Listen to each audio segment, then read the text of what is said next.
여러분, 우리가 어떤 일을 새롭게 시작한다고 하면 그 일을 시작하는 마음가짐부터 새롭죠. 때로는 설레기도 하고 이 일을 어떻게 하면 좀 잘할 수 있을까 하는 마음을 가지기도 합니다. 우리나라의 대통령이 새로 선출되었고 이제 한 열흘 정도 지났는데요. 보면 대통령도 그 대통령직을 수행함에 있어서 좀 잘하려고 하는 마음이 있는 것 같아요. 한 사람 한 사람 사람들을 인선하고 또 일을 해나가는 그런 모습들을 바라보면 다분히 그런 마음이 충분히 있는 것이 당연하죠. 여러분, 만약 우리가 대통령이 되어도 그런 마음이지 않겠습니까? 한 나라의 대통령이 되어서 내가 이 나라의 모든 국정을 운영해야 한다면 뭔가 좀 마음가짐부터 다르지 않겠습니까? 한 나라의 대통령도 그러할진데 여러분, 하나님의 나라를 이루기 위해서 이 땅에 오신 예수님은 어떠셨을까요? 예수님께서 이제 30살의 공생의 공적인 삶을, 즉 하나님 나라를 이루기 위한 그 일을 시작하시는데 그때 예수님의 마음은 어떤 마음이었을까요? 세례를 받으실 때 하나님의 음성이 들렸습니다. 이는 내 사랑하는 아들이라. 성령님께서 예수님의 마음에 가득 채워졌어요. 그리고 예수님이 이제 그 일을 시작함에 있어서 가장 먼저 하신 것은 바로 기도하는 거죠. 사랑하는 성도 여러분, 하나님을 믿는 우리들에게도 그런 마음이 있기를 주님의 이름으로 축복합니다. 우리가 어떤 일을 시작할 때 먼저 하나님 앞에 기도하는 그런 저와 여러분들이 되어야 돼요. 예수님은 하루 이틀이 아니라 40일 동안 광야에 나가서 아무도 없는, 하나님만 의지할 수밖에 없는 그 광야에서 40일 동안 금식하며 기도하셨습니다. 그렇게 금식하는 후에 예수님께서 하신 일이 바로 제자들을 부르시는 거지요. 12명의 제자를 예수님이 한 명 한 명 부르시기 시작합니다. 그렇게 베드로와 안드레, 야고보와 요한을 부르시고 또 한 사람의 제자를 부르시는데 그 제자가 바로 오늘 본문의 마태입니다. 여러분, 공생애를 시작하면서 기도하시고 40일 동안 금식하며 기도하시고 제자들을 부르셨다면 그래도 그 제자들을 좀 괜찮은 제자들을 부르셔야 하지 않겠습니까? 한 나라의 대통령이 되어서 자기와 함께 일할 국무위원들을 선출한다고 하면 여러분, 대통령이 어떤 사람을 뽑겠어요? 자기와 친하다고 해서 그 사람 뽑겠어요? 옛날 같으면 그럴 수 있겠지만 요즘엔 그렇지 않잖아요. 인사청문회를 프리패스할 정도로 그래도 검증이 된 사람, 일할 만한 사람, 다른 사람들에게 인정받을 만한 그런 사람 뽑지 않겠습니까? 예수님도 좀 그런 사람 뽑아서 함께 하나님의 나라를 이루어가면 좋지 않겠어요? 그런데 예수님이 뽑은 제자들의 모습을 바라보면 그렇지 못했습니다. 많이 배우지도 못했고요. 제자들 사이에서도 서로 마음이 맞지 않았어요. 어떤 제자들은요, 서로를 원수처럼 여기는 제자들도 있었습니다. 그런 제자 중에 하나가 오늘 본문의 마태예요. 여러분, 복음서에서 그렇게 예수님께서 제자들을 부르시는 장면들을 기록하는데 마태복음, 마가복음, 누가복음에서는 유독 이 마태를 부르시는 장면을 따로 떼서 기록을 하고 있습니다. 아마도 마태에게는 다른 제자들과는 다른 어떤 특별한 게 있었을 것 같아요. 여러분, 그렇다면 예수님의 제자이면서 오늘 우리가 읽은 이 마태복음을 기록한 이 마태는 어떤 사람이었을까요? 그리고 당시 마태를 부르시는 이 장면 속에서 예수님께서 주시고자 하는 메시지는 무엇이었을까요? 여러분, 오늘 9절을 한 번 더 읽겠습니다. 9절 말씀 같이 읽습니다. 시작. 예수께서 그곳을 떠나 지나가시다가 마태라는 사람이 세관에 앉아 있는 것을 보시고 이르시되 나를 따르라 하시니 일어나 따르니라. 아멘. 예수님께서 가버나움을 이제 떠나면서 그 가버나움의 외곽을 지나가시다가 마태를 본 거죠. 그런데 어디에 앉아 있는 마태를 보셨습니까? 마태가 어디에 앉아 있었어요? 세관에 앉아 있었습니다. 세관에. 지금으로 말하면 세무서겠죠. 세관에 앉아 있는 마태를 보셨어요. 사실 성경이 기록될 때에는, 이 마태복음이 기록될 때는 예수님이 이미 부활하시고 하늘로 승천하신 후에 그 이후에 오랜 시간이 지나서 마태가 이 마태복음을 기록한 거잖아요. 그런데 마태가 이 마태복음을 기록하면서, 이 부분을 기록하면서 당시를 생각해 보면, 예수님이 자신을 부르셨을 때를 생각해 보면 마태에게는 그야말로 은혜이고 감사죠. 그런데 그 당시는 마태가 어떤 모습이었을까요? 어떤 생각을 했을까요? 예수님이 지나가시다가 세관에 앉아있는 마태를 보고서 다가오셨고 그를 바라보시면서 다짜고짜 나를 따라오라 라고 한 거잖아요. 아마 마태도 그렇고 당시 예수님 옆에 앉아있던 베드로나 안드레, 야고보, 요한도 적잖게 당황했을 것 같아요. 왜 그렇습니까? 마태의 직업이 세리잖아요. 세리. 여러분 9절에 세관에 앉아 있었다라는 표현을 보면 당시에는요 세리가 두 종류가 있었습니다. 세리에도 두 종류의 직업이 있었어요. 하나는 집집마다 다니면서 사람들에게 세금을 걷는 그런 세리가 있었고요.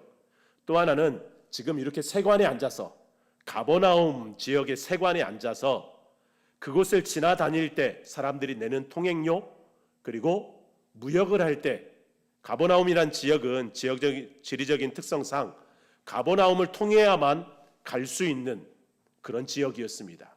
그래서 그 가버나움에서 무역을 할 때 짐을 옮기고 나를 때 그 짐에 대한 통관세를 내야만 했습니다.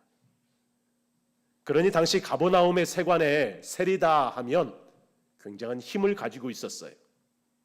또 이 가버나움의 세관이 담당했던 것 중에는 갈릴리 어부들에게 세금을 걷는 그런 일도 있었습니다.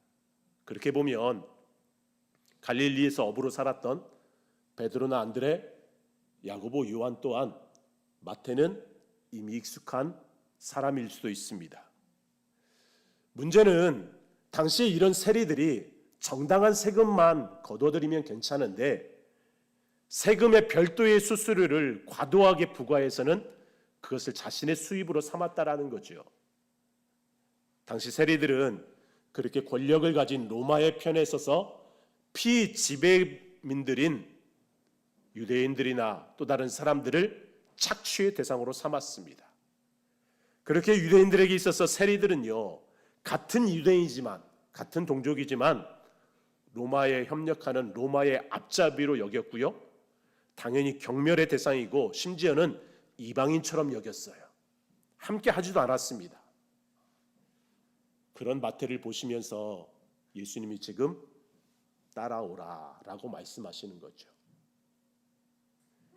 그런 모습을 옆에서 바라보고 있던 베드로나 안드레나 야고보, 요한에게 예수님이 어떤 모습으로 느껴졌을까요? 아니 어떻게 저런 자를 지금 제자로 부르고 있는 것이지? 어떻게 저런 세리를 우리와 같은 제자로 부르고 있는 것이지? 라고 충분히 생각할 수 있습니다.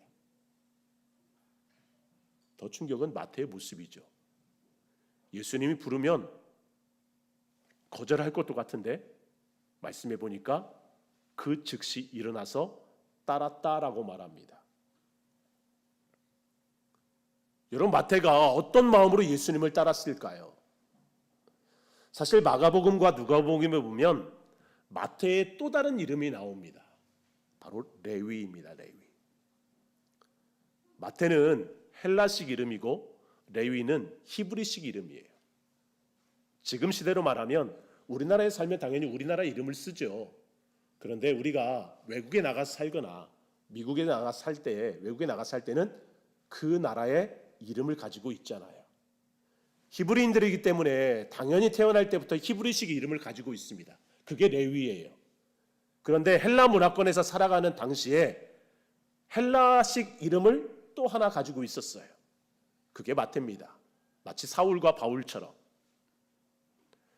그렇다면 레위라는 이름으로 살아갔던 그가 이제 조금씩 성장하고 세상에 나가서 사회생활을 할 때쯤 그는 당연히 헬라 문화권에서 헬라식 이름이 필요했고 그 이름을 마태로 짓고는 마태로 살아가고 있었던 거죠.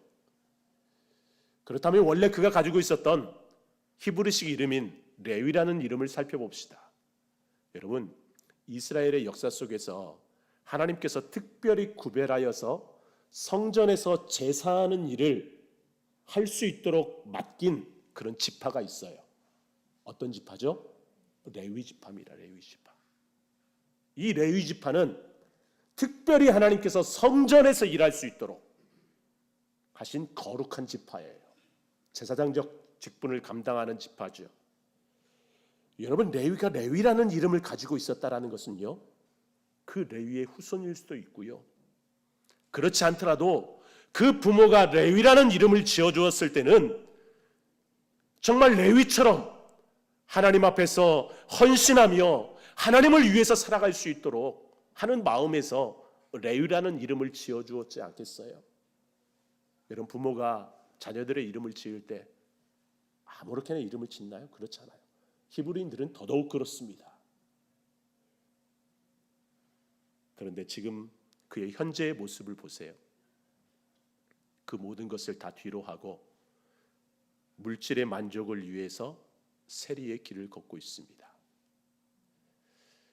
여러분, 세리가 되기 위해서 얼마나 많은 노력을 했을까요? 아마 머리도 좋았을 것 같아요. 공부도 많이 했을 것 같아요.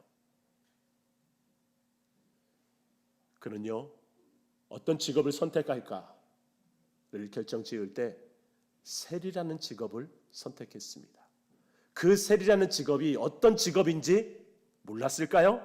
아니요, 알았을 것 같아요. 같은 유대인들로부터, 같은 동족으로부터 손가락질 당하는 직업이라는 것 충분히 알았을 것입니다. 그런데도 마태는 그 직업을 선택해요. 왜 그랬을까요?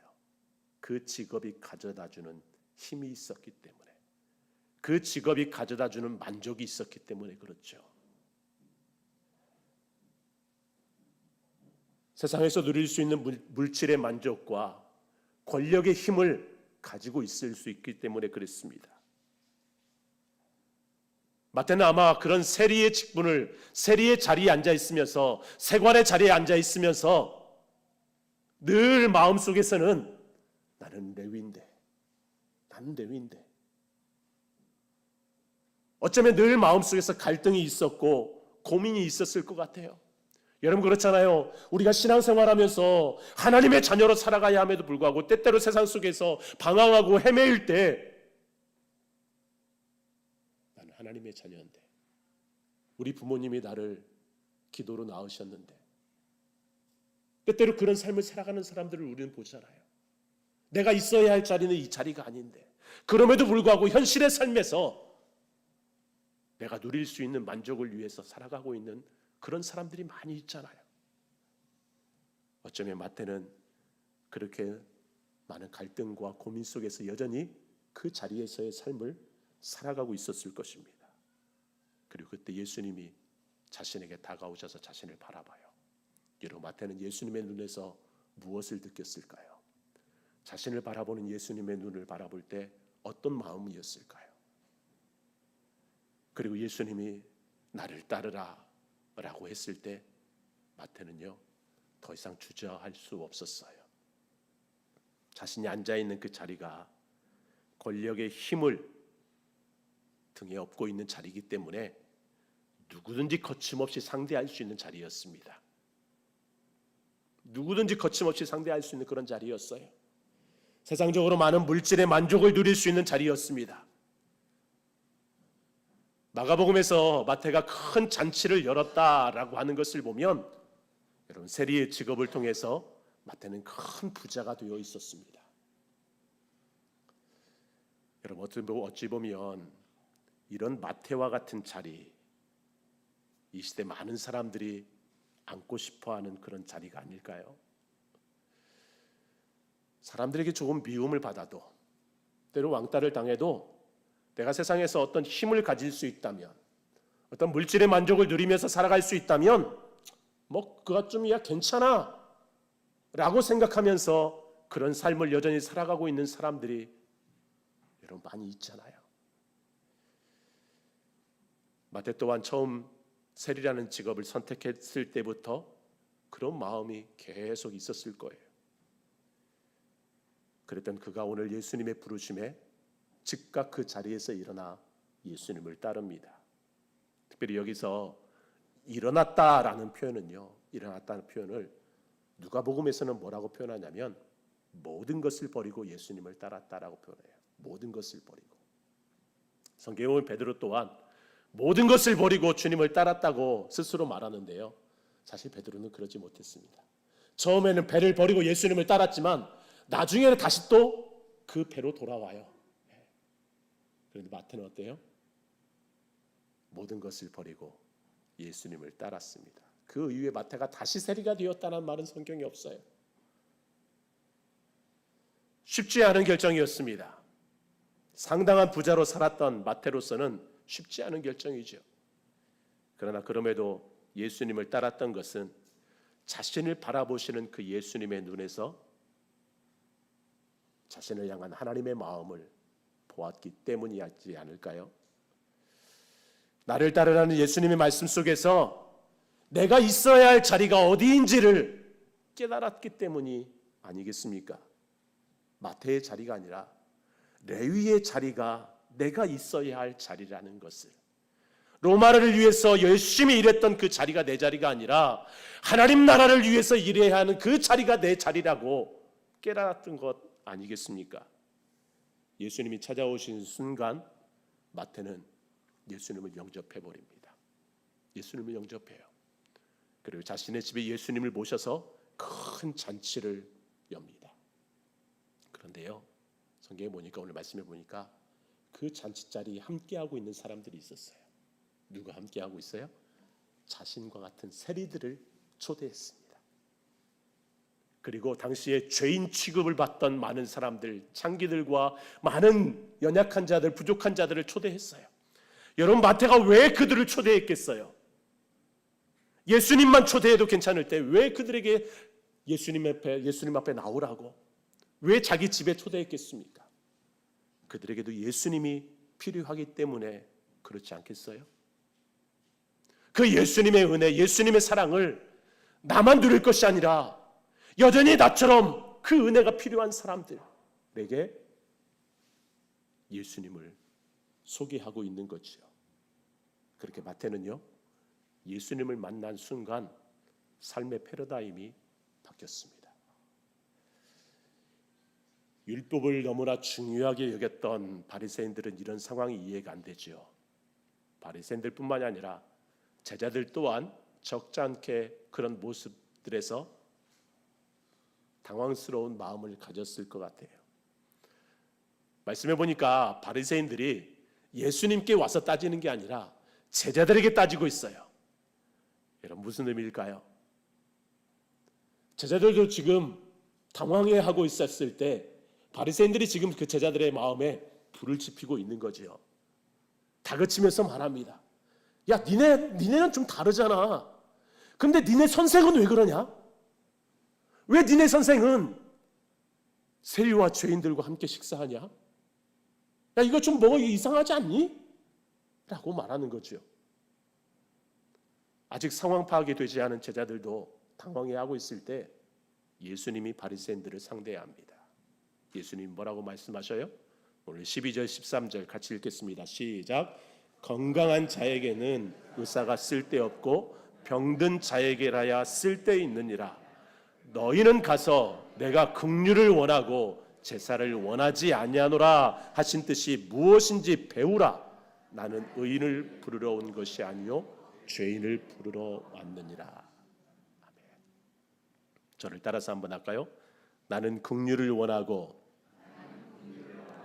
제사를 원하지 아니하노라. 예수님께서 바리새인들에게 이 말씀이 무슨 뜻인지 가서 배우래요. 왜냐하면 이 말씀은 구약에 있는 말씀이거든요. 호세아서에 있는 말씀인데요. 우리 호세아 6장 6절을 같이 읽겠습니다. 시작. 나는 인애를 원하고 제사를 원하지 아니하며 번제보다 하나님을 아는 것을 원하노라. 아멘. 번제보다 하나님을 아는 것을 원한대요. 번제가 예배가 필요 없다 아니잖아요. 하나님 없이 하나님을 알지 못한 채 제사하고 하나님의 마음을 알지 못한 채 예배하는 그들을 책망하고 있는 말씀이죠. 제사를 드리지만 율법을 따라서 제사를 드리지만 그들의 마음 가운데 하나님을 알고자 하는 마음이 없어요. 하나님의 마음이 어떤 마음인지 알지 못해요. 그래서 예배는 드리는데 생활은 개판인 거예요. 생활 속에서는 전혀 하나님을 믿는 믿음의 모습이 나타나지 않는 거예요. 생활 속에서는 여전히 세상 사람들처럼 살아가고 하나님의 마음을 잃어버린 사람으로 살아가고 있는 거죠. 여러분, 이 시대를 살아가는 우리들에게는 혹시 이런 마음이 없는지 여러분 내 마음을 살펴야 합니다. 하나님을 믿는다고 하고 예배를 드리고 찬양하고 기도하지만 여러분 우리 마음 가운데 하나님의 마음이 없다면, 하나님을 제대로 알지 못한다면 여러분 우리의 마음 또한 어쩌면 바리새인들의 마음일 수도 있습니다. 외적인 모습을 보면서 다른 사람들을 판단하고 정죄하고 죄인 취급을 하고 있는 그런 바리새인들. 여러분 우리 예수님은요, 그가 누구든지 간에 어떤 자리에 있든지 간에 그 사람을 정죄하거나 판단하지 않고 비록 세관의 자리에 앉아 있을지라도 그를 긍휼히 바라보시며 그를 부르고 있어요. 나를 따르라. 어쩌면 그 부르심에 우리도 응답하였고 우리도 이 자리에 앉아 있을 수 있었던 것이죠. 사랑하는 성도 여러분, 혹시 아직까지 내가 앉아 있는 자리가 마태가 앉아있던 그런 세관의 자리처럼 세상 속에서 주는 만족을 위해서 살아가고 있는 그런 자리는 아닙니까? 그렇다면 여러분 오늘 우리를 부르시는 주님의 부르심에 우리도 즉각적으로 응답하여 주님을 따랐으면 좋겠습니다. 언젠가는 내가 그렇게 하겠지. 언젠가는 내가 또 조금 더 열심히 신앙생활 하겠지. 조금만 더 있다가 그런 마음이 아니라 지금 즉시 일어나 주님을 따를 수 있기를 주님의 이름으로 축원합니다. 또 하나 우리 또한 여러분 주님의 마음, 정말 하나님의 마음, 그 긍휼히 여기시는 마음 품고 살았으면 좋겠습니다. 마태는요, 예수님이 자신에게 그랬듯이 자신의 동료들을 예수님에게 초대했어요.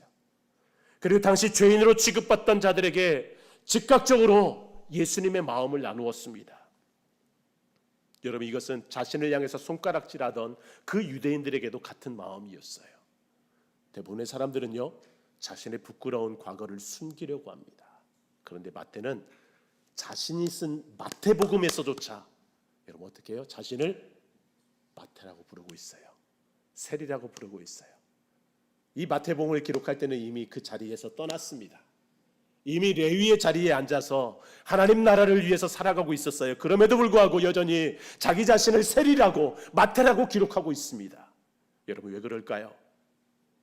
마태는 어쩌면 평생 그때를 잊지 않겠다고, 우리 예수님이 나를 부르셨을 때 긍휼의 눈으로 나를 바라보셨을 때 그때를 내가 잊지 않고 살아가겠다고 고백하고 있는 것 아닐까요? 그리고 그 마음으로 이 마태복음을 기록하고 있어요. 여러분 마태복음이 처음 읽혀졌던 그 대상이 누구일까요? 바로 유대인들이에요. 유대인들.